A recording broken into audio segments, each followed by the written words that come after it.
अस्सलाम वालेकुम। Programme weird cast के साथ मैं शबाद अहमद जिंद्रान। हमारा इस प्रोग्राम का मकसद ये होता है कि ऐसे लोगों से आपको मिलवाया जाए जो कि जिनकी ज़िंदगी आम तौर पर आप लोगों से पोशीदा होती है। ज़ाहिर वो सोसाइटी के बड़े अहम किरदार होते हैं, लेकिन हम उनसे मिलते भी हैं, लेकिन हम उनकी प्रोफेशनल लाइफ और उनकी ज़िंदगी के मतलब उस तरह नहीं जानते जिस तरह के हम दूसरों के मतलब जानते हैं। तो इस सिलसिले में मैं मौजूद हूँ आज मियानी साहब कब्रिस्तान में लाहौर में। मियानी साहब के अंदर मौजूद हूँ। मेरे साथ एक मौजूद हैं गोरकन। आइए उनसे बात करते हैं और उनकी ज़िंदगी के मुख्तलिफ जो गोशे हैं उन पर रिक्वेस्ट करते हैं कि वो रोशनी डालें। अस्सलाम वालेकुम जी। वालेकुम अस्सलाम। क्या नाम है आपका? मोहम्मद सदीक। सदीक जी। सदीक साहब ये बताएं कि मियानी साहब कब्रिस्तान कितना बड़ा है और यहाँ पर कुल कितने गोरकन हैं? गोरकन तो बहुत ज़्यादा है, लेकिन मियानी साहब बहुत बड़ा है, लेकिन आधे से ज़्यादा जो सा ना कब्रिस्तान की आबादी ने घेर लिया है, कब्जे कर रखे हैं लोगों ने। ठीक है। तो टोटल कितने यहाँ पे गोरकन है, कोई आइडिया? गोरकन तकरीबन 200 से 250 से करीब है। तो कितने पैसे मिलते हैं कब्र के आपको, ये एक कब्र बनाने के, खुदाई के और तदफीन के? वो उधर जमा होते हैं, जनाजगाह में जमा होते हैं 10,500 रुपये। उसमें से आपको कितने मिलते हैं? 9,500 रुपये हमें मिलता है। 9,500 आपको मिलता है और 1,000 जो वो सरकार अपने तौर पे भी गोरकन किसी कोई पता चले तो आप अपने तौर पे कब्र खोल सकते हैं, या कि उसके लिए जरूरी है कि वो जाके उधर बताना पड़ता है कि ये हमारा अजीज यार दोस्त है, अजीज है? वो फिर वो सिर्फ पर्ची कटवानी पड़ती है उधर से। ठीक है। वो खुद ही कर सकते हैं, वो किसी नंबर में नहीं डालते। अच्छा ये बताएं कि आप कब से ये गोरकन का काम कर रहे हैं? तकरीबन मेरी सारी उम्र हो गई इधर। अच्छा ये बताएं कि आपके वालिद साहब भी यही काम करते थे? जी। अब आपके बच्चे कितने हैं? 5 बच्चे हैं मेरे। तो बच्चों को भी आप वो भी इधर ही नहीं, आएंगे? बच्चे को हम पढ़ा रहे हैं, हम बड़े बच्चे सब पढ़ रहे हैं। बच्चे पढ़ रहे हैं। मेरा बड़ा बच्चा 9th क्लास में पढ़ रहा है। अच्छा 9th में। तो आपको कैसे कोई माशरे में आपको कोई आपके जो रिश्तेदार हैं उनको पता है कि आप गोरकन? हाँ जी, हमारे रिश्तेदार सबको पता है गोरकन है। हाँ जी। रिश्तेदारों में और भी क्यों है गोरकन? हाँ जी, मेरा बनवाई भी है, मेरे भांजे भी हैं, मेरे और भी रिश्तेदार हैं। यानी कि बरादरी में कोई ऐसा इशू नहीं बनता कि ये देखें कौन सा काम कर रहे हैं? कोई इशू नहीं हमारे पास है। इस काम को लेके बाहर आप जो तारुफ कराते हैं जब कहीं के जाते हैं? हम तारुफ कराते हैं, यही काम करते हैं कब्रिस्तान का। ठीक है। कोई शर्म कोई झिझक नहीं महसूस होती? शर्म नहीं। आपके काम ही जो करें कब्रिस्तान का करें, कब्रिस्तान का बताना है। हम बाहर जाके कि हम एजी ऑफिस में लगे हुए हैं या फलानी जगह में लगे हुए हैं, हाँ, वो तो झूठ मारने की बात है ना। आप इस शोबे में समझते हैं कि बच्चों को आपके आना चाहिए या नहीं? नहीं आना चाहिए। वजह यही है कि इधर जलालत बहुत है। किस तरह जलालत है? जलालत है ये को शायर जिसको जगह नहीं मिलती या जो कब्र खुदवाने आते हैं ना, जब वो गाल मंदा करते हैं, बदतमीजी करते हैं, अपनी कब्र नहीं खुदवाते। एक तो है ना, अपनी कब्र की इजाज़त है, कब्र खुदवाओ तो उसमें दफन करवा लो। ठीक है। वो अपनी कब्र खुदवाते नहीं है, दूसरे को कब्र के इस कब्र में खोद दें, हमसे पैसे ले लें। हम पैसे कैसे लें? ये रोज़ाना आते हैं, दूसरे दिन, हफ्ते 15 दिनों बाद आते हैं, तो इसीलिए फिर वो गाल मंदा करते हैं, हमसे बर्दाश्त नहीं होता। यानी कि लोग आते हैं, उनको कोई जगह पसंद आती है तो ऑलरेडी वहाँ पे कब्र होती है, तो वो कहते हैं इसी कब्र खाली जगह कहीं भी नहीं है। इस मियानी साहब में खाली जगह कहीं भी नहीं है, थोड़ी थोड़ी है जहाँ पे टोए वगैरह या डिब्बे वगैरह हैं, उसमें है जगह। बाकी सारी ऐसी हैं जो पहले कब्रें थी उनके अंदर ही नई कब्र बनती है। मैंने मेरी अपनी होश में 5-5, 6-6 दफन कर दिए एक ही कब्र में। हाँ जी, हमारे बड़ों ने पता नहीं कितने कितने कर दिए एक कब्र में। नीचे से मुर्दे निकलते हैं?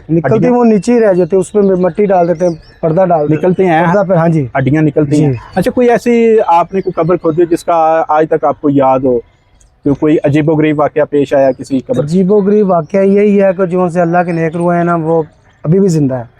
उसको मिट्टी में कफन को मिट्टी भी नहीं लग रहा। ठीक है।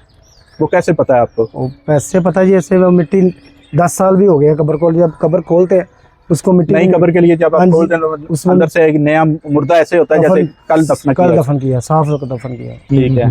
क्योंकि सांप निकले हों नीचे से? सांप कब्रिस्तान में है तो होते हैं, लेकिन वो उनको मारना नहीं चाहिए, हम मारते नहीं उसको। कब्र की खुदाई के दौरान निकलते हैं सांप? वो छोटे मोटे निकलते हैं, यहाँ पे न्योले आते हैं। हाँ, न्योले काफी हैं। हाँ जी, काफी न्योले हैं, वो उसकी वजह से सांप और न्योले की दुश्मनी है। तो ये बताएं कि ये जो गोरकन का काम है इसके लिए कोई तरबियत होती है या ऐसे ही है? तरबियत क्या होती है? इधर 14-14 पढ़े, 12-12 पढ़े, 10-10 पढ़े इधर काम कर रहे हैं। अच्छा, कारोबार नहीं है ना बाहर, पढ़े लिखे लोग आ जाते हैं कि हमें ये हाँ जी करेंगे काम। ठीक है।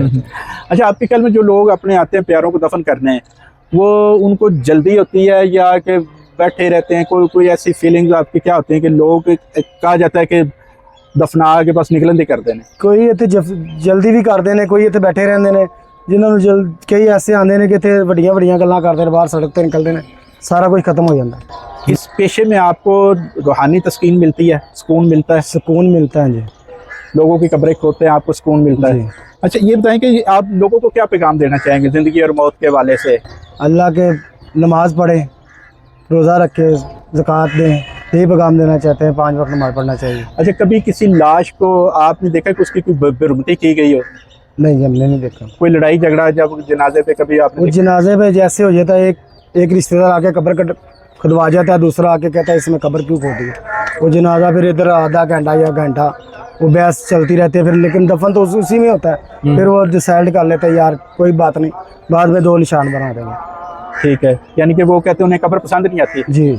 अच्छा ये बताएं कि जब कभी कोई बच्चे की लाश आती है या किसी नौजवान की, तो आपको दुख नहीं होता कि यार ये देखें? बच्चों की लाज तो हमारे भी बच्चे हैं, हम भी बच्चों वाले हैं, लेकिन बच्चे की जैसे वो फूल आया वैसे वो चला गया।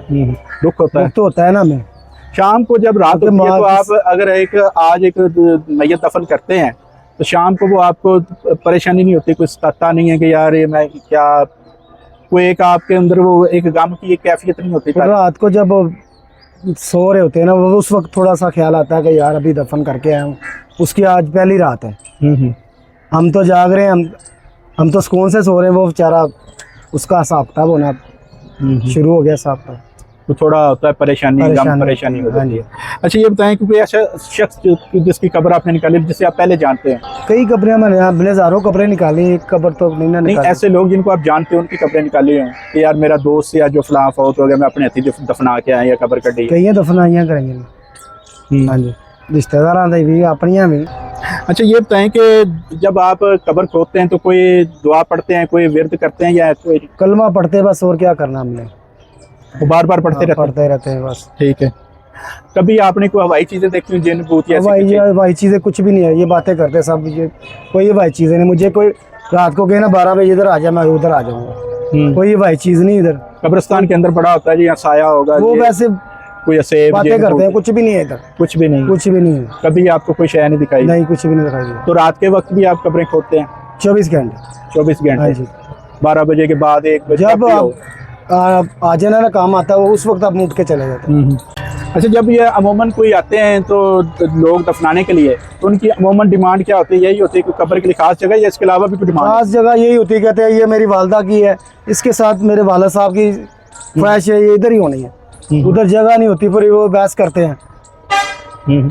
अच्छा ये बताएं कि बारिश हो या बहुत ज़्यादा सख्त मौसम हो तो फिर कैसे कब्र खोदते हैं? वो हमने शापर रखे हुए हैं अपने ऊपर। हाँ जी, शापर वो डाल लेते ऊपर, कब्र के ऊपर शापर डाल के नीचे काम करते रहते हैं। ठीक है। आप कभी बीमार हुए हो तो आपको खौफ महसूस हुआ होगा कि मेरा भी तो आखिरी टाइम नहीं आ गया, आखिरी टाइम कौन दफनाएगा? हाँ जी, सारे दाना साढ़े बड़े नहीं रहते सी कितने रहना। जी व्यूअर्स, ये थे मोहम्मद सदीक जो कि गोरकन है लाहौर मियानी साहब कब्रिस्तान में, और अरसा 42 साल से यहाँ पे वो काम कर रहे हैं। उनके वालिद साहब भी यही काम करते थे।